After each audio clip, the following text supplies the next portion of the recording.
How often do we pause and think about and learn about how our brain is really designed to learn? You will benefit from my incredible guest expertise in helping us not only understand, but really practice and embody what it means to work with our brains as we learn, grow, and try to live an impactful life.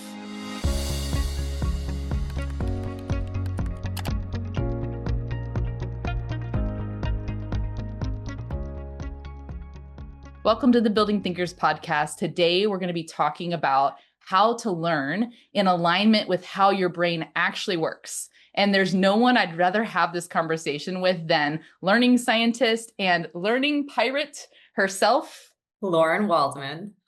Lauren. Thank you so much for coming on. I'm so excited. Oh my God. I'm excited. This is like everyone just gets to listen to an everyday Tracy and Lauren conversation. We have conversed before. Okay, Lauren, for our guests who don't know you, will you give us a little bit of your story about how you came to what you're doing? And I'd love for you to land with what is it that you build? I started off as a English teacher way back in the day, and that was just because I needed a way to get over to Japan to travel. And next thing I know, I loved it and, just kept moving up the hierarchy of teaching and learning until I finally landed in corporate learning and development. That was, let's say, 10, 15 years of teaching and being in the corporate learning world. And all it took was me opening up for a speaker at another conference who was talking about neuroscience and the brain and learning for me to stop everything that I was doing and going, I am a learning professional. I am a teacher. What do I actually know about my brain? And it was very little, very, very little. And that started the journey to me exploring my own brain and getting my credentials in neuro and studying, and then coming back into industry life as a learning and development professional and chief learning officer. And I think what I'm best known for is the design of learning, is how we design learning that's more functional for how a brain actually learns and focuses and remembers and does all of these things. So now that's what I bring to the world. I am a scientific learning designer who is also a translator to these beautiful 3 pounds of meatloaf we carry up underneath the hood of our skulls. And this is what I offer. I offer teachings about the brain and how we design learning better for it. I love it, Lauren.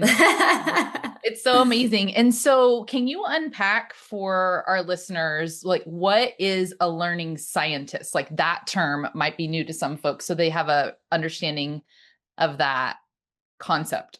Yeah, so that's a title that was dawned upon me. Neuroscientist didn't seem like a fair one for me because, I didn't do my formal schooling in neuroscience. So, and there's a lot of different arms of learning science. And I think we need to start there. There's people who do it from the cognitive psychology standpoint in the mind. And then, we've got people who are the neuroscientists who are looking very functionally at the mechanisms of the brain. And then we've got different arms of that when it comes to specialty areas of focus and attention, memory.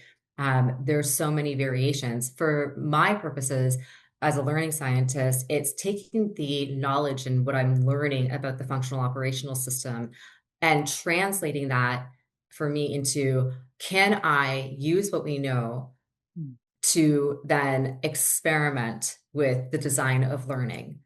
Mm-hmm. And we've done studies on it. You've seen, I've got a whole series, Joining Forces with Your Brain, that we've run studies on to say, what is the efficacy of using what we know about the brain and the science of the brain to design learning better, and then to also educate people about the operational system so that they can learn better themselves. And we'll put the link to Joining Forces with the Brain in the episode description so folks can check that out and perhaps join forces with their brain. I want to talk about, so now that people understand, some of your background, what brought you to this work, let's dig in on folks that may be coming and they're at that starting point of when people start a new year, they make these resolutions, they have goals and habits they want to shift. So they might be in this place of, I recognize I need to learn, Lauren, but I actually haven't been taught about my brain and I don't know where to start. So can we start there with this idea? Did anyone ever teach you to learn about your brain, and how can people get started if they don't have some of the expertise that you're talking about? Yeah, I mean, and that question was the one that started it all for me because probably like a lot of your listeners, um, anyone who's gone through a traditional educational system, we were never taught how to learn. We were taught what to learn, but never, no one ever sat us down and said, okay, let's now talk about the actual methodologies to how you go about your learning. And everything that I do, even my own story, is based on when I started neuroscience, I was older. You know, I was already in my career. I didn't go to school for it immediately. And that's when I realized I have no clue what I'm doing because it's so hard. It's so hard. And then, of course, it's like an incredibly complex topic, right? So there was no methodology, no strategy. I think I was doing what most people would do, which is you listen to the lectures, you get the books, you highlight, you review notes, but it wasn't sinking in nearly as well as it could be. And but that's all I had, you know, 15 to 20 years in an educational system, that's what it taught me. So for everyone listening, I think the first thing is just to give yourself a grain of salt. No one ever taught us how to do these things. Mm-hmm. So that's the first part. No one ever really taught us how to learn. So that kind of like And normalizes, like if we don't know, like if we sit down, we read, like I have this whole stack of books. You read all these books and then it's like, oh wait, do I even remember what it is that yeah, I read, Lauren? Have I tried to apply it? Have I, yeah. what did it do other than like go in and out? Well, that's just it. And, you know, whether I'm learning myself or if I'm teaching, you know, what the two words that consistently come out of my mouth that I think my students are so sick of hearing me say is you've got to be intentional and you've got to be strategic. Mm, Intentional and strategic. So I can give you all of the knowledge, but then you actually have to create space and time. We talk about focus is so critical mm, to the process of learning and memory. But mhm, how often do we give ourselves that dedicated time to focus on dedicated learning?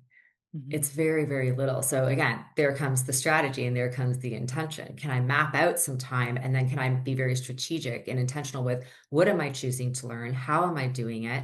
And then sort of analyzing, do I even have mhm, methodologies mhm. to support me in that beyond what school taught me or didn't teach me, just we kind of acquired it along the Right. way.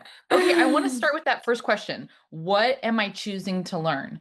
Okay, Mm, back to people that might be overwhelmed with, general statements that maybe their manager is telling them you need to improve in oof, this area, or yeah. they themselves want to show up better in their relationships. But like some of these big ideas and concepts, can we start there? How might we help people just figure out what it is that they are choosing to learn to have that starting Mm. point? Everyone's always got like a specific topic or something that's always floating around in their head. For me, I'm leaving for Mexico City to work next week. And every time I go into a Spanish speaking country, Mhm. that's the moment where I go, why haven't I learned Spanish? And so I do the panic move, which is, okay, I'm going to go onto YouTube and I'm going to start looking at like tutorials. And there's like 1,050,000 like places to start there. Now, this isn't the best example because, language learning Mhm. is a little bit of a different beast. But for someone who's like generally just trying to learn something, the very first place that I would start is we use the theory of metacognition. And metacognition is a theory and it can be put into practice by assessing your cognitive processes. Mhm. But let's take away the nerdy here and very simple, the way that I simplify it is how do you become the audience to your own performance? Mm. And if you start your learning journey and you can just ask yourself three questions. What do I know? Like with certainty, like what is it that I know? Okay, great. So I don't have to go searching for resources on the things that I'm absolutely certain about. I might need to validate that right at the very beginning, but I'm not going to consistently go over and over it with the other things, which is the other two questions. What don't I know? Mhm. And then the one that I think that really is the sticking point and where we can get sort of kerfuffled is what do I think I know? Yes. It's like, okay, am I sure? Like, am I really sure? I remember when I was learning, again, I'm going to use language as an example. I moved to Japan when I was young and I was learning Japanese and I thought I was saying the correct word for cute. I was trying to tell my students' parents, I'm like, oh, your kids are adorable. They're so cute. And I was looking at them square in the eyes and going, your children are scary. I was so certain though. I was like, kawaii. I thought I was saying the word kawaii, which is like cute in Japanese, but I was saying kawaii. And I was like, your children are scary with a smile on my face the And whole they're time. like, what's happening? Right. So I'm like, okay, reading the room here. I thought I knew something. I actually don't know it. But again, if we go back to our high school careers, even like elementary, when you started to have to study for tests, is we would write out all of the things that we knew along with all of the things that we didn't know. And we would keep going back and reviewing all of them when really we're just wasting cognitive energy when with the things that we already know. Focus on the things that you don't and the things that you think you don't, or the things that you think you know that you just might not. So start there. Assess what it is with those three questions. Yeah, I think some people skip all of that, right? And they Oh just yeah. jump in and dive into learning. And so they're like pulling up, the language learning app and trying to figure it out instead of that pause. Oh, I actually have some prior knowledge here. Or I Mm, know some things, and being clear about that. So I hear a moment ago you were talking about being intentional and strategic. And so I hear mm, already in how you're guiding us the intentionality to say, okay, you want to learn something new, first pause, this idea of being your own like audience to understand and almost like remove yourself for a moment and think about where you've been and building upon that. And then I think this really clear distinction of what I think I know, because there's a lot of information out there. A lot of people are trying to figure out AI right now. It mm. is making a big impact in their work, for better, for worse, all of these different parts of it. Let's talk about somebody that maybe wants to use AI in ways that are aligned with their values, human centered, things like that. And they're starting off. Is there anything you would say as they are doing that exploration? Maybe they've gone through this first step that we're talking about of stepping back and looking at what they know and don't know. Let's move to what's maybe next. What do they do as they sit down, and do they look for resources? Do they look for the best authors or leaders? Anything else on that kind of next piece? I drill down. I Yeah. really drill down, right? And the thing is, if I can't think of a good reason of why I want to learn something, because if I want to learn something, that means I want to create a memory for it. And if I have a memory for something, that means I want to transfer it in some sort of a tangible way.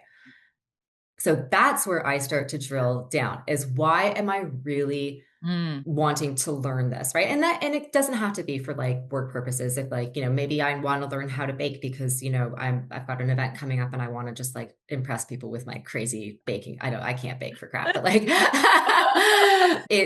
I drill down though, because, if we're using the example of AI, the resources are endless at this moment and it can do just about anything except bake the cake for you physically.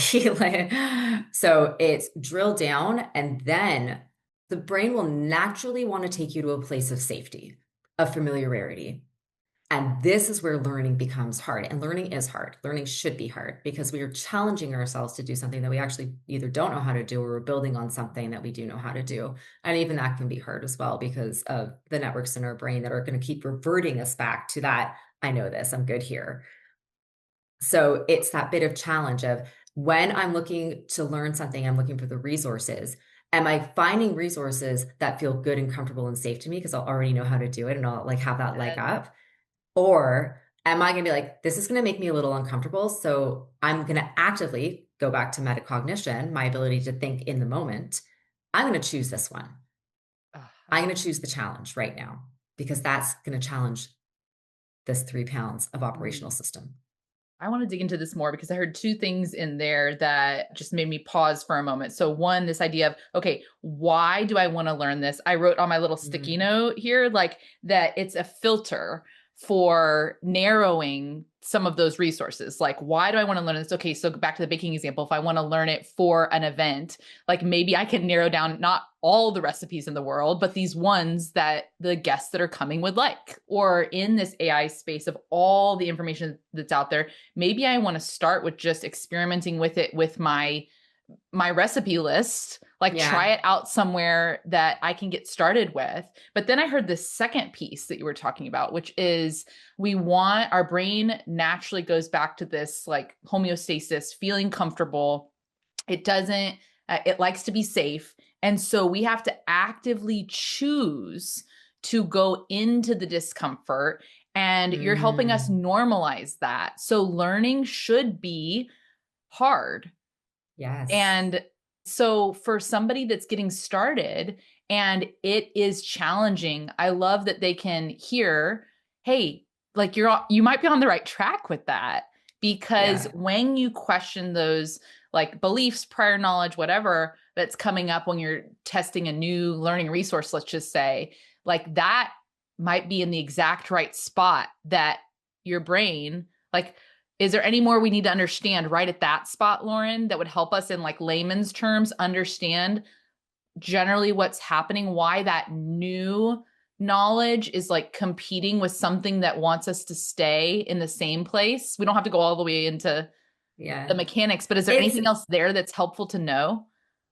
it's just I think that is the most pertinent point here is how do you challenge yourself, right? And when you recognize, because we can either have the feeling of, oh, I know this is great. So I feel confident that I'm learning something new. Maybe I'm not though, right? Maybe I'm just like really confident in the things that I already knew, but maybe there's like a sliver of something that was new that I can just add on to that, right? I'll use my language example again. I revert back to I think the same five phrases that I am very comfortable in saying Same, all the same. time. Like if any of my Spanish, if we have any Spanish speakers here, if I ever meet you, the first thing I'm going to like say is like hello, and then I'm going to apologize because I don't remember my Spanish. Another example for anyone who has sort of a fitness goal for this year, Mhm. it's something that I'm challenging myself with, right? Is I'm a nerd. I like an experiment, and I encourage everyone to reframe even the process of learning as a personal experiment and become your own best scientist, which is essentially what I do all the time. Is there a better technique for me to do this? Are there more methodologies that I haven't explored yet? Like I like to get excited about the things that I haven't tried yet. Mm. And that then we're tapping into a bit of novelty. The brain loves novelty, right? So I tap into some of those things, but then I'm very, again, intentional, strategic, and consciously aware while I am doing something. Am I implementing something that is a little bit more challenging? Am I reverting back to the safe zone of what I already know, or am I pushing myself that little bit harder Mm. in order to, and again, here's the kicker, is to actually change Yeah. what is happening in here. And I know we can't show it, but go onto YouTube, go on to just do a search and just look at any live neuroimaging and see what it looks like when a brain is physically changing, because that is what we are doing when we are cultivating a new skill, a new habit, a new behavior. Yeah, I think the sports metaphor here has always been helpful for me, is thinking about how when we put our body and our muscles under weight, like Mm, it literally tears and rebuilds our muscles under that pressure. If we don't get to heavier and heavier weights, which I've been adding weights into my routine, me too. working out with a trainer for the last like 6 months, and I'm watching it unfold as I put that weight on more and more each time. Sometimes my trainer like sneaks it on when I'm like looking the other direction. I'm like, hey, wait, this is heavier. He's like, you can do it. And then turns out I can. But each time that I put my muscles under that pressure and I watch, I'm then encouraged, because I do know and understand this. But what I'm getting at here is, do you think that once you kind of have this aha, if you will, that Mm, learning is an experiment and trying these different mhm, things within your life, that you have, I like to call it the posture of experimentation, that you start to live like it's not confined to quote unquote learning in a formal sense, but more mm, broadly? Because I see, as I have adopted that posture of experimentation in my own life as a recovering perfectionist, as we've had many conversations about, that I am more comfortable being seen trying something. And I'm wondering if you've seen ooh, from, this yeah. is just a question that kind of came to me. Do you think that people start to become oriented in this way, whether it's like growth mindset conversation or, yeah, what do you think about that? I love that you just brought that up because like if we were just to go further in that, let's just use the example of like, our fitness goals here. Because if I go to the gym, and everyone's got their own insecurities, whatever that might be. I can go to a machine that I've used for, ever, for years and years and Yeah. years. But recently I'll go on, I'm following this one professional for exercises. And I look at it on the video and I'm like, I'm gonna look so stupid trying this and trying to figure this out. And I'm like trying to rotate and lift my leg. And I'm like, but that's the hard part. This is so relevant for me right now. That's it could be relevant to a lot, and it like fill in your own blank Hmm. here. I remember years ago, and this is going to sound, if any parents have ever taught their children to skate or seen their kids in skating lessons, I would go with my friend to watch her kids learn how to skate because I thought it was really entertaining.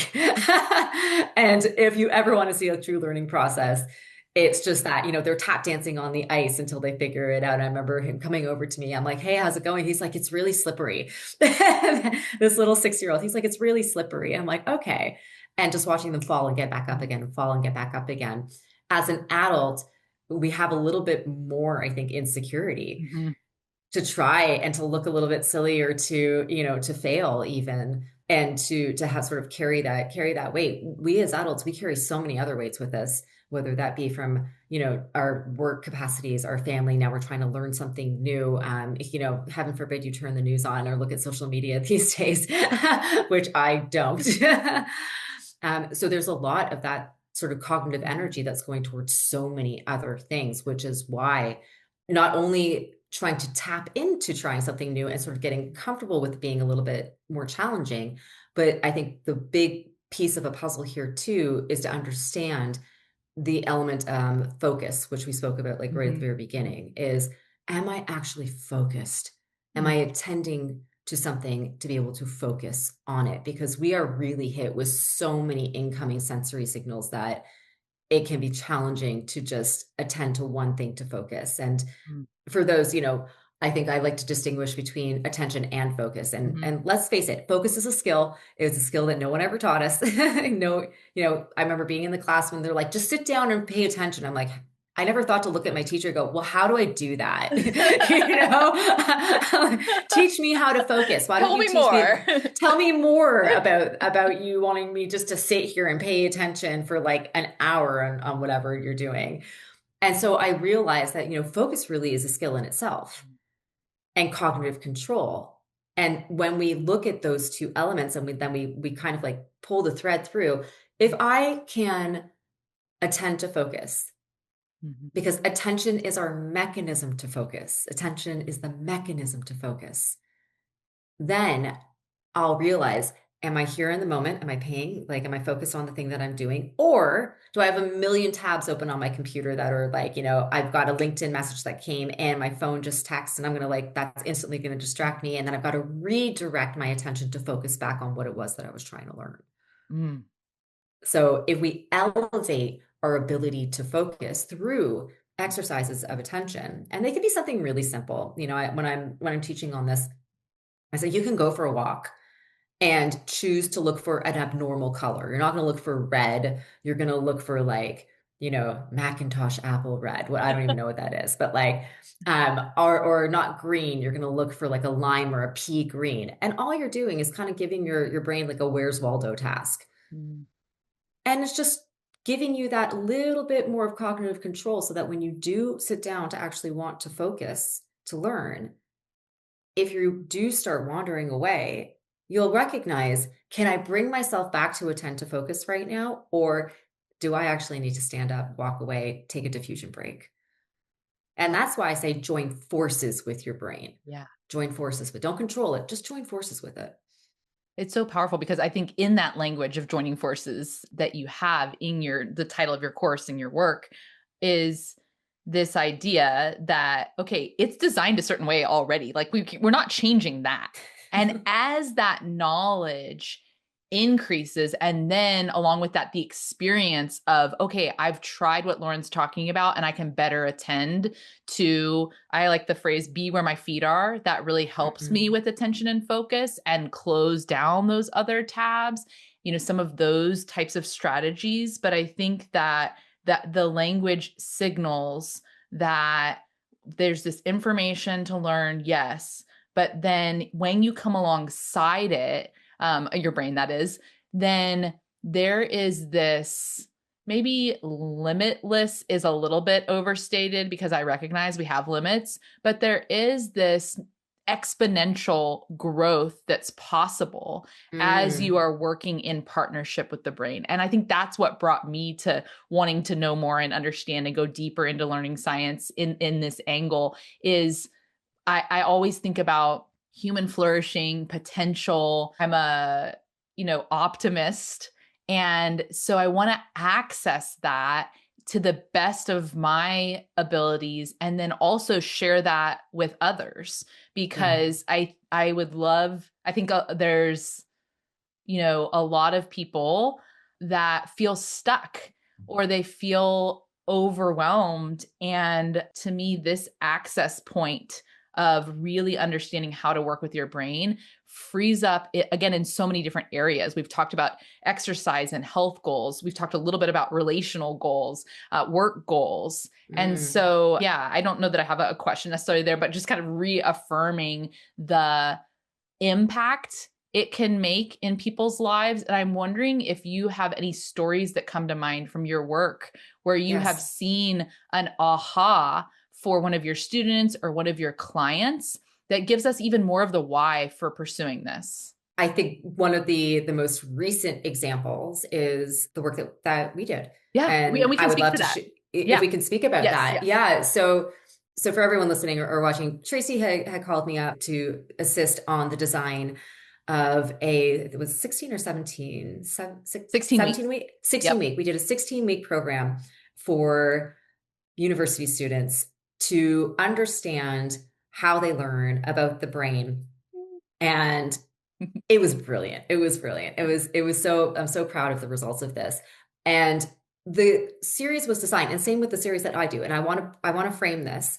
I think that the one major lesson that I learned in my own journey that I was able to design into the university class and into everything that I do is I learned very quickly that if I took away everything that had to do with the context of learning and just realized I'm learning how I operate as a human being and I can do whatever I want with that knowledge, it's very cool, then that was like the really empowering part. So when Tracy and I were working on this, I'm like, wait a second, we can do better for these students. Let's give them the experience that none of us were ever taught. So we're not only going to teach them about the brain, but we are going to then underpin that with the skills of focus, with the skills of metacognition, with not only teaching them what a habit and a behavior is from the mechanism of the brain, but then how do you then use everything that you've learned about metacognition, about focus, attention, all of that to then put it into practice to cultivate a new habit and a skill. And I had the utmost pleasure of going out to the school SFBU, and the students didn't know who I was, so I was able to undercover boss them a little bit and talk to them about these beautiful poster sessions that they did. And from place to place to place that I went, they were sharing with me about the habits because we built in a habit experiment. Is could they change a habit?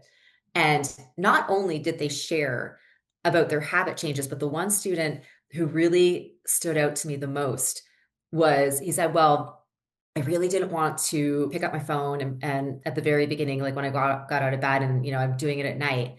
And it wasn't the fact that he had started to do that. It was while he was telling me about it. He goes, actually, this morning I picked it up, but then I put it back down. I was like, Ah, yes. yes. Air high five to Canada over there.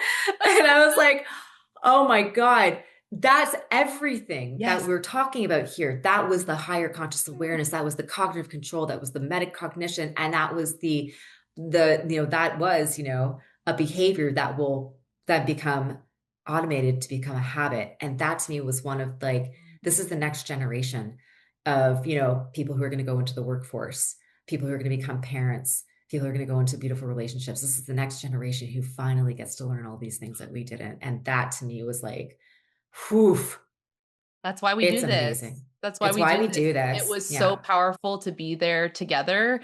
And one of the students that stood out to me shared essentially our premise for the course. He was like, well, I didn't really just get to learn about the neuroscience stuff. Like I learned that, like how the brain works, but I learned how it works for me.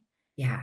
And I almost cried. I was like, when you are behind the scenes developing something, whether you've developed a program or a framework or whatever, or a session, and then you get to see the students it's intended to serve, say things like that are aligned, like they're no longer just these like course learning outcomes. I know we have to have them and all that. I know it's important, but when you've taken the time to really make sure those outcomes are the true goals that you hope and they aren't just gobbledygook, and then somebody says it like that, there's nothing like that to me. And I was reading in my little stack over here, Rick Rubin's The Creative Way, and I just kind of open that up sometimes. And what I opened up to was basically like the best work is the work that you're excited about, period. Like that's all it said. And you're just bringing me back to that place of excitement and like joy in what it is that we get to do, because that's it.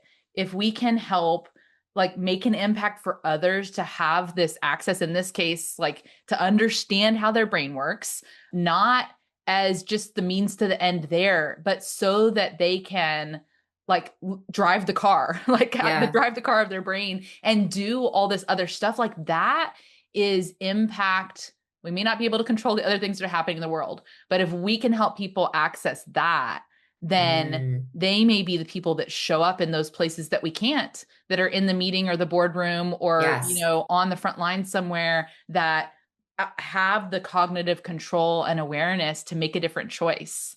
And to me, that's so powerful. So not to go down a tangent. But what you're describing, and and I hope that, I think one thing that I'll throw into this conversation is that you might not know where your journey is going to take you. You just might not, whatever it is that you're learning.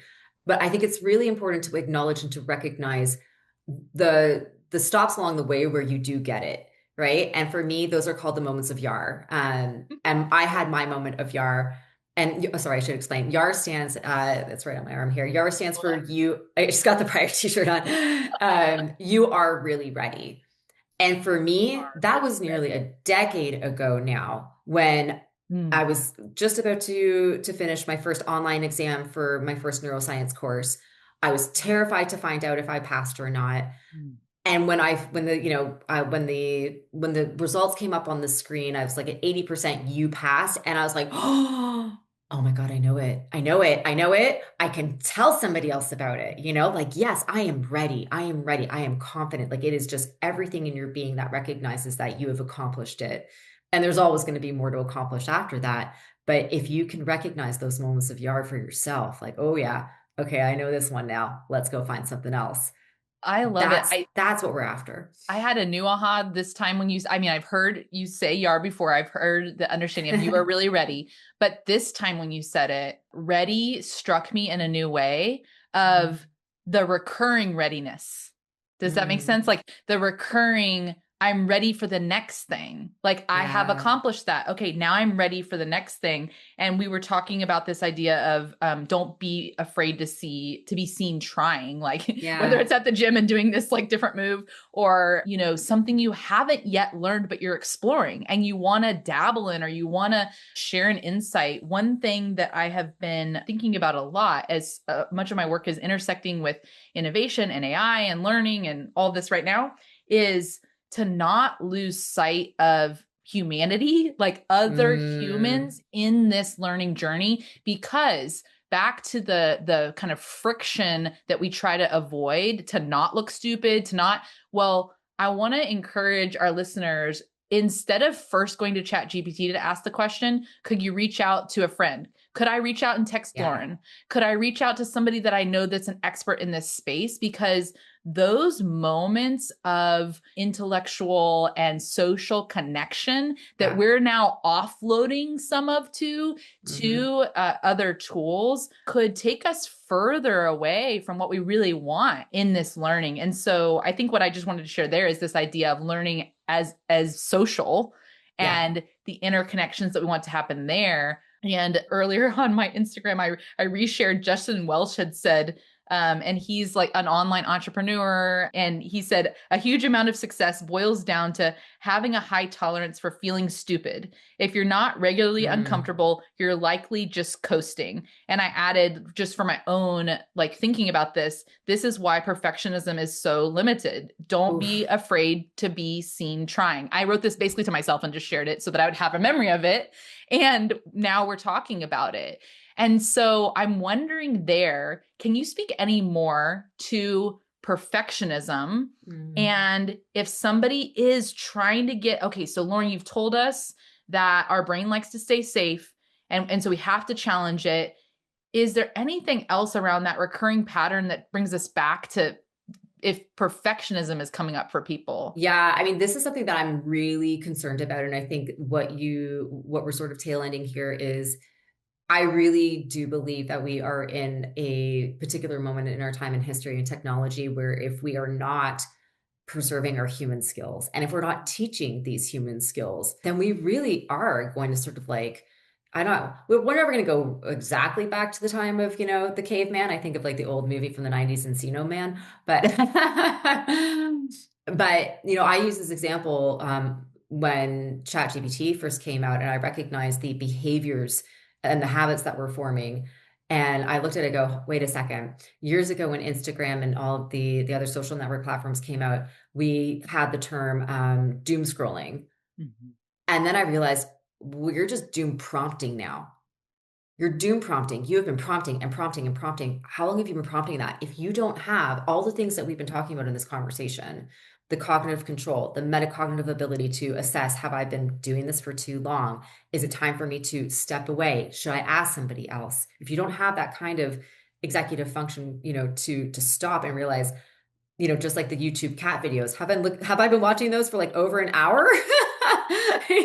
Like, okay, wait a second. Rein it in. Then yeah, and so it is a little, I don't want, I'm by no means in my fear mongering, but I am sort of concerned about the perfectionism that AI has been demonstrating, especially to our youth and to our to our teenagers, who all of us went through teenage insecurities, like, and now we're showing that AI can literally create you the perfect image of anything. Mhm. You can be on the cover of Vogue magazine, even if you just took a selfie, like when you just woke up and you've got crusties on your eyes and like, dried spit on your cheek, like, and instantly you're a Vogue model. So there is that, that sort of era of perfectionism. Yeah. But then it's how do we balance that out with Mhm. look outside, guys. Yeah. This world is not perfect, and neither are we, because the moment that you step away from that screen, the moment that you look outside of that, there are no filters, Yeah. there are no prompts. It's you in the world, and now it's your human skills that are really going to be more important. And whether that be for better use of technology of what we've got, whether it's to be more empathetic and to be able to communicate better with people, to recognize when I'm not paying attention here at all, and can I bring myself back? If you do learn just those little bits, about how is this operational system working so that I can use it better, so that I can, you know, use that executive function better when I need to, or Mhm. recognize, hey, Tracy, I'm really not paying attention here right now. And even that's a Yeah. meta moment. Yeah. That in itself is a meta moment that says this might not be the best time for me to be doing fill in the blank. Right. Oh, it's so And powerful. that to me is the ultimate example of being able to join forces with your brain. So one of the things I like to ask is, and we've talked about this in a couple different ways, but as you think about our conversation, what would you say people, if only people knew when it comes to joining forces with their brain? If you had the opportunity to get the operational pages of the manual of you, wouldn't you just want to take a peek? Wouldn't you just want to take a little peek? Wouldn't you want to understand that a little bit more? So I think that's what it all sums up for me is there's so many different layers to us as humans, our behaviors, our emotions, our habits, the neurochemistry underneath all of this. That's which is really the mind-blowing part, Mm. is we are governed by chemistry and electrical signals. That makes everything that we do. Mm. It's so when we reduce it to that, but yet we see how immensely powerful it is at the same time. Oof. Oh, it's Jeez. so good. Oh, I can't get, I'm such a nerd, but like I can't get enough of it. But really, Yeah, it's anything that you can learn about how we operate, how the system itself operates, right. means that we know how to work better, not only with ourselves, but with everybody else around us. I love And dogs, as it turns it. out. Oh, you know Shout I out to love Dr. Ben Ryan. You know, I love my dog who I send you pictures of. It's just so powerful. I want to let our listeners know that we will put all of your info in the episode description. So if you want to reach out to Lauren, if you're interested in her work, if you're interested in joining forces with your brain, is there anything else you would say that they should reach out to you about? Like, do you want them to connect with you on LinkedIn? Oh, if you like a good stirring of the pot, then come find me on LinkedIn. I'm That's the one who exactly just, right. yeah, I say it without filters. And they haven't kicked me off the platform yet. So here we are. So we'll put all that in the episode description. And Lauren, I think it's so powerful. One of the notes that I wrote down that you had shared is this idea of how there's layers to our own Mm, humanity. You wrote this in the notes. There's layers to our own humanity that are revealed to us the more we learn about how we operate. And you don't need to become a neuroscientist to discover them.